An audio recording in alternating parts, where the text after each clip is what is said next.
गुरु ब्रह्मा गुरु विष्णु गुरुदेवो महेश्वर गुरु साक्षात् परब्रह्म तस्मै श्री गुरुवे नमः। ओम भवताप प्रणाशिन्ने आनंद घनमूर्तये ज्ञान भक्ति प्रदायिने मातस्तुभ्यं नमो नमः। जय मां।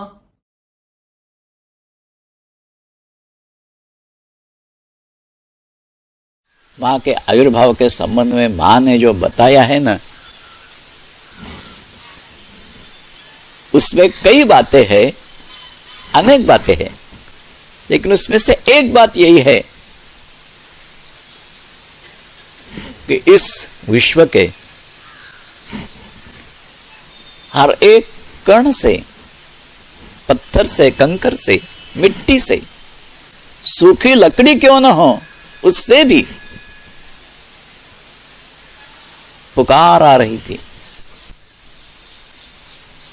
मां मुझे बचाओ, मां मुझे बचाओ। तो इसी को प्रतिसाद देना है। यह आक्रंदन क्यों है? आप कहेंगे हम तो कभी सुनते नहीं है पत्थर का अथवा किसी सूखे लकड़ी का। हाँ, प्राणी का सुन सकते हैं। कोई आदमी दुख से आक्रांत हो गए, जोर जोर से चिल्लाएगा, रोएगा, भगवान को भी पुकारेगा कि बचाओ भगवान मुझे, इससे मेरी रक्षा करो। लेकिन एक पत्थर, उससे भी बड़ी महत्वपूर्ण बात है ये। हम भी कई ध्वनि सुन नहीं सकते। सब ध्वनि हम सुन सकते हैं ऐसी बात नहीं है। एक कंपन संख्या की मर्यादा है, सीमित है। यहां से लेकर यहां तक इतनी कंपन संख्या होगी तभी वो ध्वनि श्रवणीय होता है। ये तो ध्वनि रहता ही है, लेकिन वो अश्राव्य रहता है। श्रवण के परे जो है, अत्यंत उच्च जिसकी फ्रीक्वेंसी है, स्पंदन संख्या है, वो भी हम सुन नहीं सकेंगे। अत्यंत धीमी स्पंदन संख्या जहां है वो भी नहीं सुन सकेंगे, क्योंकि हमारी ज्ञान ग्रहण की प्रक्रिया जो है ये इंद्रियों के अधीन है। बिना इंद्रिय हम कुछ नहीं कर सकेंगे। आंख है इसीलिए देख सकते हैं, कान है इसीलिए सुन सकते हैं, और उनकी भी विशिष्ट मर्यादा है। तो इतनी संकुचित मर्यादा में रहने वाले हम जीव इस स्थिति का अंदाजा नहीं कर सकते हैं। सूखे लकड़ी से भी, पत्थर से भी आक्रंदन आ रहा है। ये बात और एक दृष्टि से प्रमाणित कर सकते हैं कि ऐसा हुआ होगा, क्योंकि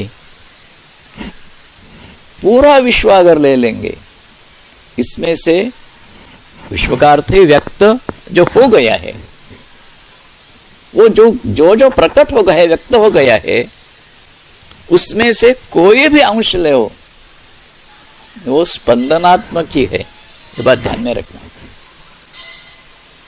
ये सिद्ध बात है, शिल्प तर्क नहीं है। ये वस्तु स्थिति सिद्ध की गई है।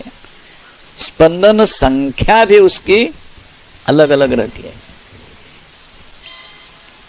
एक छोटा सा पत्थर लिया, उसका अणु देखा, तो भी उसके अंदर स्पंदन है ही। हाँ, फिर उसका मूल तत्व क्या होगा, उसके और एलिमेंट्री पार्टिकल्स कौन से होंगे इत्यादि, वो पूरा अलग शास्त्र है। लेकिन शास्त्र ने बात प्रमाणित की है कि वहां स्पंदन है, स्पंदन रूप है ये। इतना भी नहीं, पदार्थ के विशिष्ट गुण जो है ना, ये सोना है, ये चांदी है, ये लोहा है, ये मीठा है, ये कड़वा है, ये सब गुणधर्म जो है वो स्पंदनाधीन है। स्पंदन संख्या बदल गई, गुणधर्म बदल जाते हैं।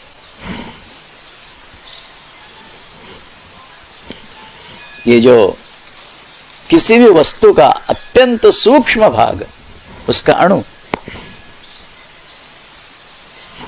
इसमें भी जो एलिमेंट्री पार्टिकल्स है, उसमें भी इलेक्ट्रॉन्स है, प्रोटॉन्स है, न्यूट्रॉन्स है, यहां तक तो हम जानते हैं उससे भी 40 एलिमेंट्री पार्टिकल्स की खोज हो गई है। लेकिन ध्यान में रखने का सिद्धांत उसमें से ये है, मैं इसलिए कह रहा हूं, ये पुकार सुनने में आई, इसमें जो मां कह रही है, ये पुकार उठ सकते हैं या नहीं। तो विज्ञान ये कहता है कि इस इलेक्ट्रॉन, प्रोटॉन्स, एलिमेंट्री पार्टिकल्स की दृष्टि से सब एक ही है। ऐसा नहीं कि लोहे के इलेक्ट्रॉन्स अलग है और सोने के इलेक्ट्रॉन्स अलग है, हो ही नहीं सकता, एक ही है। फिर भी भिन्न भिन्न कैसे देखने में आते, अत्यंत अलग गुण धर्म। इसका जवाब यह है कि number of electrons in the outer orbit determine the material, यानी ये इलेक्ट्रॉन्स की संख्या, वो जो इसके विशिष्ट ऑर्बिट में, कक्षा में घूमते हैं, उसके न्यूक्लियर के सबोताल में, तो उसका सबसे बाहर का जो ऑर्बिट है, कक्षा है, उसी में जो नंबर ऑफ इलेक्ट्रॉन्स रहते हैं, यानी किसी में 10, किसी में 9, किसी में 11, ये जो फर्क होता है, इसी वजह से भिन्न गुणधर्म उत्पन्न हो जाते हैं। तो वस्तु कौन सी भी हो, कैसी भी हो, हमारी दृष्टि से वो चेतन हो या जड़ हो, है तो इलेक्ट्रॉन्स, प्रोटॉन से ही बनी हुई, वो भी नित्य स्पंदनशील है। ऐसा नहीं कि वो जड़ देखते हैं हम, हाँ ये पत्थर है, जड़ है, और ये कुत्ता है, चलता फिरता है, प्राणी है, चेतना युक्त है, हम देखते हैं सिर्फ है। लेकिन मूलतः देखेंगे तो उसके अणु परमाणु, उसके एलिमेंट्री पार्टिकल्स, इलेक्ट्रॉन्स, प्रोटॉन सब के एक रहेंगे, फिर भी number of electrons in the outer orbit. तो ये जो भाग है, सिर्फ जड़ के लिए मैं कह रहा हूं, मीमांसा हमारी दृष्टि से जो सजीव है, उसकी भी इस पद्धति की मीमांसा हो सकती है। लेकिन उसके बारे में तो हमारे मन में शंका नहीं रहती, इसलिए उसकी तरफ मैं नहीं जाता हूं कि किसी भी आदमी की, किसी भी प्राणी की, किसी भी पंछी की होते हैं हम, लेकिन इन जड़ की, इसलिए जिसकी संवेदना इन जड़ों के अणु परमाणु के अंतरंग में जाकर वही का स्पंदन ग्रहण कर सकती है, वो कह सकेगा हाँ इससे ये पुकार आ रही है, इससे ये पुकार आ रही है। तो इस दृष्टि से हर एक कण से, सूखी लकड़ी से भी क्यों न हो, पुकार आ रही थी। मां कहती मुझे बचाओ, मुझे बचाओ, मुझे बचाओ। ये क्या हो सकता है, कौन सा भय उन्हें उत्पन्न हुआ होगा? आदमी का समझ सकते हैं हम कि कोई उसे पीट रहा है तो जोर जोर से सहायता के लिए पुकार रहा है, अथवा भूखा रहा है, 10 दिन भूखा रहा, पीड़ित हो गए क्षुधा से, किसी तरह से भी क्षुधा मिटाने का दिख नहीं रहे मार्ग, जोर जोर से क्रंदन करते हैं, मुझे बचाओ, मुझे बचाओ। ये समझ सकते हैं, लेकिन इसमें क्रंदन कहां से आएगा? तो यहां देखो, वो अत्यंत सूक्ष्मतम क्यों न हो, हमारी दृष्टि से अत्यंत जड़ क्यों न हो, धीरे धीरे धीरे उसमें परिवर्तन होता रहता है।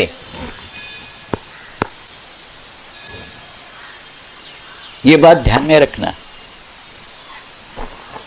ये जो जड़ है, धीरे धीरे उसमें परिवर्तन होता जाता है। ये तो और गहन विषय हो जाएगा, इसलिए मैं ज्यादा विवेचन नहीं करूंगा उसका। लेकिन बात सत्य है ये कि हमारी दृष्टि से जड़ और चेतन दोनों इन परमाणु के दृष्टि से, एलिमेंट्री पार्टिकल्स की दृष्टि से एक है, और एलिमेंट्री पार्टिकल्स उसकी संख्या ये बदलती रहती है। यहां तक तो सुनिश्चित हो गया है, इलेक्ट्रॉन्स एक ऑर्बिट छोड़कर दूसरे में जंप लेते हैं। तो ये क्रिया जब आउटर ऑर्बिट तक पहुंचती है ना, पहले कुछ मालूम नहीं पड़ता, समझो, पहले ऑर्बिट से उठकर दूसरे ऑर्बिट में गया, कुछ मालूम नहीं पड़ेगा। लेकिन अत्यंत बाहर का, किसी को 6 ऑर्बिट हो गए, किसी को 10 हो गए, किसी को 12 हो गए, कितने होंगे वो भी बात सुनिश्चित है शास्त्र की दृष्टि से। लेकिन अंतिम ऑर्बिट में जाने के पहले जो कुछ उसमें स्थित्यंतर हो गए, उसकी दखल नहीं हो जाएगी। अंतिम में जब जाएगा तब हमें दखल हो सकती है कि अरे यहां तो लोहा का टुकड़ा पड़ा था, अब सोने का हो गया।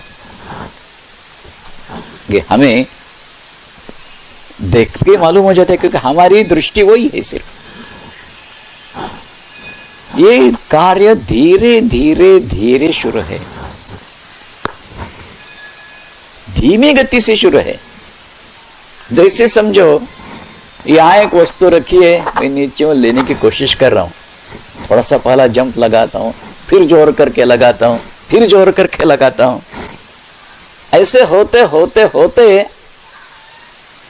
अगर मैं कामयाब हो जाऊंगा तो मेरे हाथ में आ जाएगी, ऐसे सीधे हाथ में नहीं आती। उसी प्रकार इस विश्व में ये क्रिया निगूढ़ रखी है भगवान ने, उसका एक का परिवर्तन दूसरे में अपने आप होता जाता है। हमारी आयु ज्यादा से ज्यादा 100 साल की, कितना महसूस कर सकते हैं? अब्जावधि साल क्रिया शुरू है, ये कहीं ना कहीं उसमें परिवर्तन होता रहता है। ओम भवताप प्रणाशिन्ने आनंद घन मूर्तये ज्ञान भक्ति प्रदायिन्ने मातस्तुभ्यम नमो नमः। जय मां for now, and I'll see you in the next episode. Jai Maa.